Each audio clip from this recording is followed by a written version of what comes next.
Buenos días, aquí Augusto Townsend, curador principal de Comité, con las noticias de hoy miércoles 27 de marzo del 2024.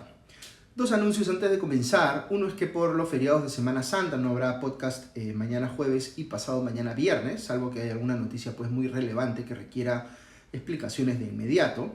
De no ocurrir eso, tomaremos un brevísimo descanso, imagino que al igual que ustedes, y el lunes estamos como siempre de vuelta.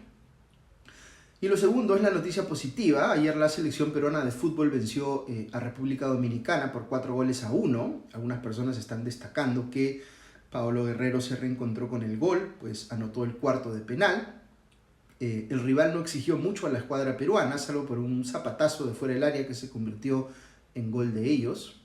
Pero cerrando estos dos primeros amistosos de la era Fossati, el de ayer con República Dominicana y el de la semana pasada con Nicaragua, el balance será positivo para algunos porque permitió a la selección reencontrarse con el gol y con los triunfos. Otros más bien se quedarán con una especie de sinsabor por haber elegido la selección estos amistosos con contrincantes que no estaban o no eran equipos competitivos a nivel internacional. Fastidia un poco, es verdad, ver que Chile juegue amistosos con Francia, Colombia con España, Ecuador con Italia y así. Pero yo diría que la involución que tuvo la selección nacional cuando estuvo Juan Reynoso de DT fue tal que tenemos que recuperarnos desde muy abajo.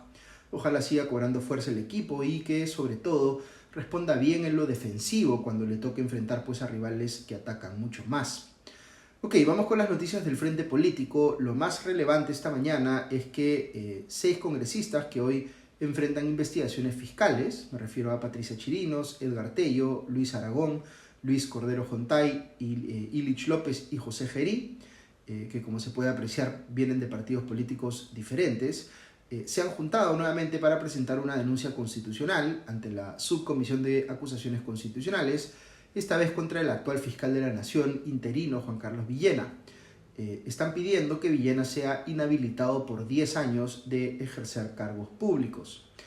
¿Por qué lo están denunciando constitucionalmente? Porque señalan ellos que por la protección especial que tienen como congresistas, solo pueden ser investigados por el fiscal de la Nación en funciones y por nadie más que él. Y que por tanto Villena ha cometido una infracción constitucional al delegarle las investigaciones que lo involucran a la fiscal suprema Delia Espinosa.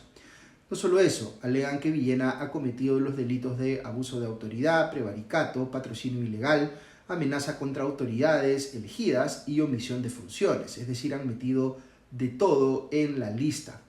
Ya anteriormente estos mismos congresistas habían presentado una denuncia constitucional contra la propia Delia Espinosa, que, como decíamos, está a cargo de las investigaciones en las que se les imputa haber participado en negociaciones con la suspendida fiscal de la Nación, Patricia Benavides, que podrían haber tenido implicaciones delictivas. Para Delia Espinosa también pidieron una inhabilitación por 10 años. Según leo en El Comercio, ya existe un informe de calificación de esa denuncia contra Espinosa en la Subcomisión de Acusaciones Constitucionales y proponen más bien declararla improcedente en contra de los intereses de esos congresistas denunciantes. Pero fíjense entonces lo que está pasando, porque es importante. Pidieron inhabilitar a Delia Espinosa y ahora han pedido inhabilitar a Juan Carlos Villena. Es decir, no quieren o no aceptan que ninguno de los dos los investigue. ¿A quién sí aceptarían entonces? A Patricia Benavides, si es que es repuesta en el cargo. Pues eso es lo que uno pensaría. Aunque claro, eso implicaría que Patricia Benavides investigue casos en los que ella misma estaría entre las personas imputadas de haber cometido presuntos delitos. Ahora, ¿tiene sustento legal la decisión de Villena de delegarle estas investigaciones a Delia Espinosa? Él ha dicho que probablemente le toque declarar como testigo en ellas, razón por la cual no le correspondería a él liderar las investigaciones y que es más apropiado que las vea Espinosa. Esto es algo que podría admitir una discusión legal, pero lo apropiado sería que se ventile en el Poder Judicial, no en el Congreso. Aquí hay que detenerse un minuto a reflexionar sobre lo que está en el trasfondo y lo que todo esto implica. Si un congresista es investigado por la Fiscalía, este tiene por supuesto el derecho a defenderse en los procesos judiciales que se le abran. Pero lo que están haciendo algunos congresistas, como los que menciono esta mañana, es buscar utilizar el mecanismo de la denuncia constitucional para, en lugar de contraponer sus argumentos a los de la Fiscalía en las investigaciones que que se les siguen, simplemente sacar pues a las personas que los investigan con la sanción de inhabilitación, que es una sanción política. Esto es bien delicado porque fíjense a lo que nos está llevando. Si en el Congreso no les gusta quien los investiga, pues sacan a esa persona con una inhabilitación política alegando que ha cometido una infracción constitucional, y luego sacan a la siguiente hasta que les toque pues alguien que sí puedan controlar o con quien sí se sientan cómodos que los investiguen. Si Villena o Espinosa están haciendo mal, en este caso tendría que ser, repito, el Poder Judicial quien se los diga. Dicho sea de paso, yo no estoy 100% seguro de que Villena esté obrando bien aquí, y sería muy penoso si estas investigaciones terminan cayéndose, si el Poder Judicial considera que Villena no debió habérselas delegado a Delia Espinosa. Mientras tanto, otra cosa que ha pasado en el Congreso es que el parlamentario de Renovación Popular, Jorge Montoya, ha presentado una nueva denuncia constitucional contra los miembros de la Junta Nacional de Justicia, luego de que se hiciera efectiva la reposición de Inés Tello y Aldo Vázquez por mandato judicial reciente. Dice Montoya que los integrantes de la Junta han cometido una infracción constitucional al no presentar ante el Congreso su informe anual correspondiente a los años 2020, 2021 y 2022. Nuevamente se está pidiendo Montoya que se les inhabilite por 10 años a todos los miembros de la Junta. La explicación que da la Junta de por qué no se presentaron esos informes es que recién estaba constituyéndose como institución cuando estalló la pandemia y no había siquiera completado su personal. No estoy tan seguro de que eso justifique el no haber presentado esos informes. Si en esos años la Junta realizó actividades respecto de las cuales debía rendir cuentas a la representación nacional en el Congreso de la República, entonces sí parece ser necesario que esos informes se hayan presentado. Es decir, no puede excusarse tan fácil de no haber presentado esos informes. Sin embargo, no existe una norma que determine que no presentar esos informes es una causal de vacancia o de destitución de los miembros de la Junta, y por tanto, si esta nueva denuncia constitucional de Montoya llega de alguna forma al Poder Judicial, muy probablemente le van a decir lo mismo que se ha dicho en el fallo que ordena reponer a Tello y a Vázquez. Vale decir que si no hay una norma que expresamente tipifique esa conducta como causal de destitución o de vacancia respecto de todos los miembros de la Junta, entonces no hay base legal suficiente para que el Congreso disponga tal cosa. Dicho en sencillo, esta es otra denuncia constitucional que no parece que vaya a prosperar. Un par de temas más del Congreso. Uno es que el congresista de Perú Libre, Alfredo Pariona, se encuentra en estado de coma etílico tras asistir a un evento en Huancavelica en plena semana de representación. Esta es una situación muy delicada de salud, por supuesto, y uno espera que pueda recuperarse pronto. Pero lamentablemente es de anotar también que es muy impropio de un congresista en plena semana de representación ponerse en una situación que pueda llevarlo pues a un coma etílico. De momento solo queda desearle una plena y pronta recuperación para que después pueda afrontar pues las consecuencias políticas de sus actos. Veo por otro lado que la congresista de Perú Libre, María Agüero, ha presentado una moción de interpelación contra la ministra de Vivienda, Jania Pérez de Cuéllar, con 13 preguntas relacionadas con presuntas irregularidades en esa cartera, vinculadas a designaciones, pago de bonos, entrega de recursos en efectivo, etc. Aquí recordemos que hubo una denuncia periodística hace algún tiempo atrás de gastos que se hacían con caja chica en el ministerio en restaurantes como el Chifa Palacio. No son montos muy elevados, pero sí muestra cierta irregularidad en cómo se manejaba ese dinero. También firman la moción, entre otros, los congresistas Isabel Cortés, Edgar Tello, Guillermo Bermejo y Valdemar Cerrón. Sobre este último ha generado bastante revuelo en las redes sociales un video en el que se le escucha decirle a un grupo de taxistas colectiveros que de todas maneras van a ser formalizados, aunque haya que aprobar, entre comillas, por insistencia, es decir, ignorando las observaciones del Poder Ejecutivo, los proyectos de ley que dispongan tal cosa.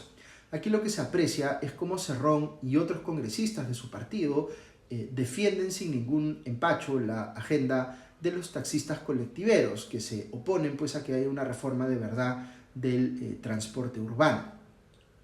Ok, conecto aquí con noticias del Poder Ejecutivo. El primer ministro Gustavo Adriancén tuvo una reunión con la bancada de Avanza País ayer, y lo que ésta le exigió es la captura del prófugo Vladimir Cerrón. Recordemos que esto sucede luego de una revelación periodística este último fin de semana de que dos autos asignados a la presidencia de la República fueron identificados muy cerca de donde estaba escondido Vladimir Cerrón, lo que ha generado sospechas de que desde el gobierno al más alto nivel se puede haber estado protegiendo a Cerrón. La congresista Norma Yarrow señaló, por ejemplo, que no se puede permitir que Cerrón siga, abro comillas, burlándose de la ciudadanía y del país entero, cierra comillas. Acabo de recordar que cuando entró el actual comandante general de la policía, dijo que en 2 semanas se tendría capturado a Cerrón y seguimos esperando.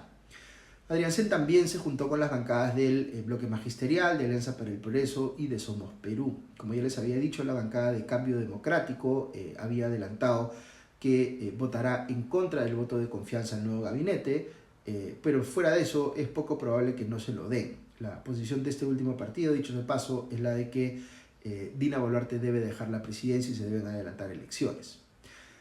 Quien está enfrentando cuestionamientos ahora último es el ministro de Energía y Minas, Rómulo Mucho, más allá de la interpelación que se le hizo hace poco, por un supuesto favorecimiento a una persona de nombre Rosa Sánchez Arenas, que trabajó antes con él en el Instituto de Ingenieros de Minas y que ha tenido órdenes de servicio hasta por 40.000 soles, y a quien se ha visto utilizando vehículos oficiales del ministerio para trasladarse a su casa, según leo en El Comercio. Mucho se ha defendido diciendo que es una persona que lo apoya en la alta dirección del ministerio, haciendo, entre otras cosas, las transcripciones de sus entrevistas, y que por tanto le corresponde beneficios como ser trasladada en autos oficiales, aunque mucho dice que solamente lo hizo por 2 días. La Procuraduría General del Estado ha pedido a la Fiscalía iniciar diligencias preliminares por el presunto delito de negociación incompatible en el caso de Mucho. Por otro lado, veo un RPP declaraciones del procurador Javier Pacheco en el sentido de que la presidenta Dina Boluarte debe declarar hoy ante la Fiscalía por el tema de su colección de relojes. Veremos si acude a dar las explicaciones que todavía no ha dado o si reprograma esta audiencia. Veo también que hoy están citados a la Comisión de Fiscalización del Congreso el fiscal de la Nación interino, Juan Carlos Villena, y el Contralor General de la República, Nelson Schack, para hablar también sobre este caso de los Rolex, pero habrá que ver si acuden o no. Finalmente, algunas noticias que menciono rápidamente. Veo que el expresidente Martín Vizcarra pidió al Poder Judicial permiso para viajar a Piura con su familia por Semana Santa y por el cumpleaños de su esposa, pero se lo negaron. Lo que le dijo Vizcarra al fiscal es que consideraba injusto que todos en su familia pudieran viajar, menos él. Pero recordemos que Vizcarra está siendo actualmente investigado por delitos muy graves. Luego, la Comisión Permanente del Congreso ha aprobado el informe que recomienda inhabilitar por 10 años al ex primer ministro castillista Aníbal Torres por infracciones cometidas como parte de los consejos de ministros descentralizados que él conducía. Estamos hablando de cuando Torres, por ejemplo, asusaba a los participantes en estos consejos a venir a Lima a protestar para, entre comillas, hacer arrodillar a los golpistas. Cabe indicar aquí que es precisamente Torres sobre quien pesa una imputación muy contundente de haber participado en el golpe de Estado que perpetró Pedro Castillo en diciembre del 2022. Muy bien, eso es todo por hoy. Que tengan un buen día y que pasen unos bonitos días de Semana Santa, de descanso, para quienes le dan bastante importancia a estas fechas por cuestiones religiosas, también que puedan celebrar como corresponde.